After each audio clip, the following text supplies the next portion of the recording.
అనంతపురం నగరంలోని ఆర్ట్స్ కళాశాలలో ఉన్నటువంటి డ్రామా హాల్లో జిల్లా విద్యాశాఖ ఆధ్వర్యంలో గురు పూజోత్సవాన్ని అలాగే జిల్లా ఉత్తమ ఉపాధ్యాయ పురస్కార కార్యక్రమాన్ని ఘనంగా నిర్వహించారు.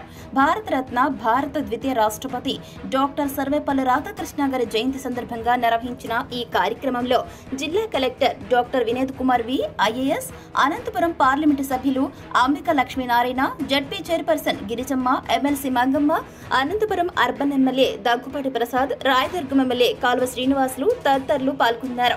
ఈ కార్యక్రమంలో ఉత్తమ ఉపాధ్యాయులకు జిల్లా కలెక్టర్, ఎంపీ, ఎమ్మెల్యేలు తదితరులు ఘనంగా సన్మానం చేశారు.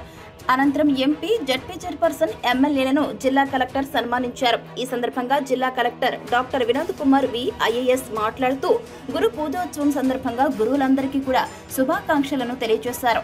గురువులకు సంబంధించి గురు బ్రహ్మ, గురు విష్ణు, గురుదేవో మహేశ్వరః, గురు సాక్షాత్ పరబ్రహ్మ, తస్మై శ్రీ గురవే నమః అంటూ గురువు గురించి కీర్తింపబడ్డారని, వైద్యుల కంటే గురువులు ఎక్కువనే శాస్త్రంలో కూడా రాశారన్నారు. అన్ని శాఖల్లోనూ అడ్మినిస్ట్రేషన్ అన్ని చోట్ల గురువులు ఉంటారని, గురువు లేకపోతే ప్రపంచమే లేదన్నారు. ఉపాధ్యాయులంతా ఎంతో చిత్తశుద్ధితో పనిచేయాలన్నారు. విద్యార్థులకు ఉత్తమ విద్యాబోధన చేయాలన్నారు. వారికి గైడ్, ఫిలాసఫర్ల ఉపాధ్యాయులు మార్గనిర్దేశకత్వం ఇవ్వాలన్నారు. ప్రభుత్వ ఆదేశాల మేరకు గురు పూజోత్సవ కార్యక్రమం నిర్వహించడం జరిగిందని, భారతరత్న భారత ద్వితీయ రాష్ట్రపతి డాక్టర్ సర్వేపల్లి రాధాకృష్ణ జయంతి సందర్భంగా మనం ఉపాధ్యాయ దినోత్సవాన్ని నిర్వహించుకుంటున్నామన్నారు. ఇందులో భాగంగా విశేష ప్రతిభ ఉన్న సేవ చేసిన గురువులకు, ఎంఈఓలకు సన్మానం చేయడం జరిగిందన్నారు.